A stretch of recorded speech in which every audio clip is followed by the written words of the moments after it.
Men walk with respect. Men treat a young lady with the respect to say, I want to know your family. I want to know more about you. I'm not looking to get in your pants. Hey, I said it, most of you think it daily. So, the reality is, part of being a real man is looking at life differently. Looking at the ladies differently. What you got, man? What if you don't like your girlfriend's family? Ah, yes! What about when you don't like her family? Woo! Okay, a couple of cool things there, man. Big time stuff. One, what are the things you don't like? You don't have to answer. I'm not asking you to answer. You need to think about these things. What are the things you don't like?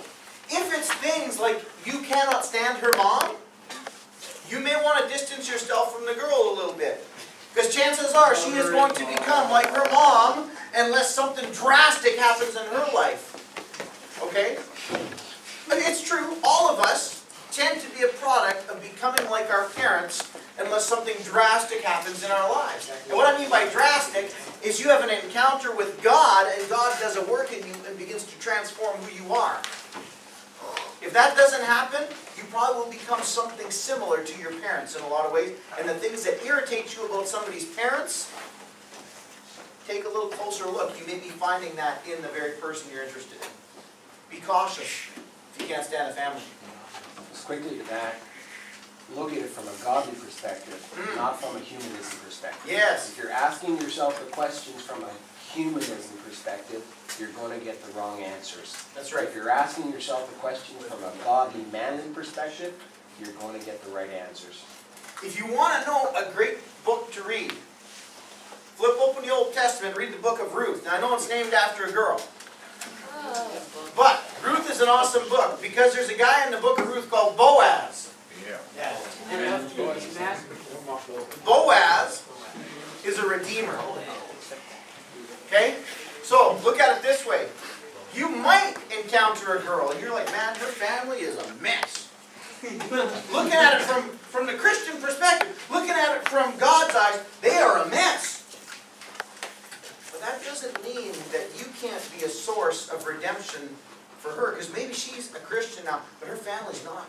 And they are a messed up family.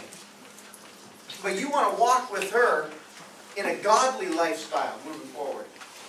That can be something brand new. And maybe even the way that you walk into that and the respect. See, because God asks you to respect parents. God asks you to respect older people. God asks you to respect others. Not because they always deserve it. So the way you enter into the relationship and the way you treat them, that can be a testimony of what God's done in your life. The way you live out the grace of God could have them. There's something different about that kid, man. He wants to date Sarah, and there's something different about him. Like he's nice. He comes over. He's not trash talking us. He's not trying to hide from us. He's a different kid. And you get talking to her dad, and her dad's just cussing and this and that, and talking about all the times he got stoned and drunk last week. And you're like, you should come to church with me. Church. You never know what God's going to do and how He's going to do it. You live out your faith. If you cannot live out your faith with the people you're surrounding yourself with, you might need to make a change. Because first and foremost, you need to live out your faith. That's way bigger than a lot of other stuff. Your relationship with God, that's got to be number one. Number one.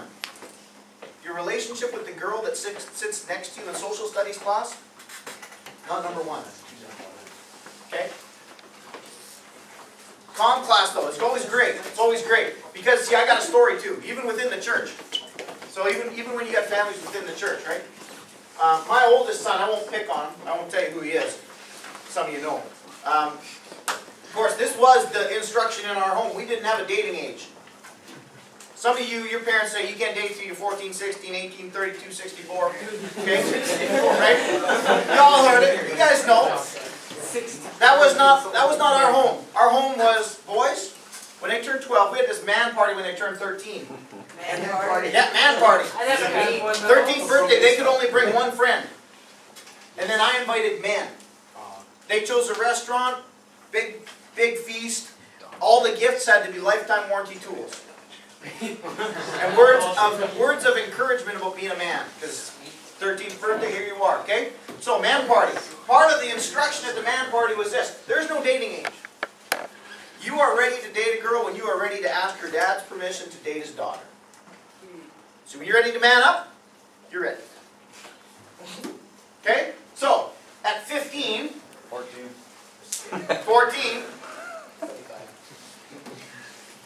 my oldest son does the first ask.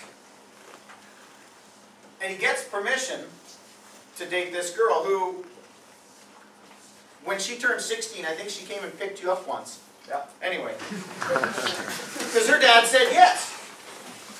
But interestingly enough, there was another dad, about a year later, that got asked about whether or not my oldest son could date his daughter. And I get a phone call. I get this phone call from this dad. He's like, Pastor Bruce. I'm like, yeah? Your son just called me and asked if he could date my daughter. I'm like, yeah? What am I supposed to do with that? Well, you're supposed to answer him. No, but I mean, like, he's a great kid. I mean, I like him. He's an awesome kid. He comes over here and hangs out with the family. We love him being around here. We have a good time. I like him. And I mean, you're my pastor. I mean, I don't think she's ready. I said, then you say no. Yeah, but like, I don't want to discourage him. I said, listen, you need to understand, this is a man thing. My son will respect your answer, whatever it is. You may agree or disagree with the answer, but you respect the answer. Because that's what men do. Talk to your dads, if you have a good relationship with your dad, and ask him about the guys that he knows at work that yell and scream and argue with their bosses. See how far they think they're going to get ahead in the work world. They usually find their way to the door one way, sooner or later. It's the same way with authority in your life. You may or may not like the answers you get from the authorities in your life, but the way that you respond to it says a lot about your character and how the answers might go next. So you can have a great testimony to that dad about how much you value his daughter, about how you respond to that. By the way, there was another guy, same dad, about a year later, that asked his dad's permission to date his daughter, and the dad said no, and he dated the daughter anyway. And they were an item for quite a while, and you know what? It was extremely destructive in that family. Big challenges in that family because the parents felt extremely disrespected by the daughter and her boyfriend because they would not respect the wishes of the parents. Is that the relationship you want? No. That's not what a real man warrior does. If you're not man enough to say to the girl you like, hey, if your parents aren't cool with this, we're putting it on hold. That's what a man does. Relationships, important stuff. I think we're out of time.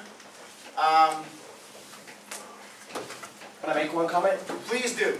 The gentleman that asked, young man in front there that asked about girlfriend's parents, is your question answered now?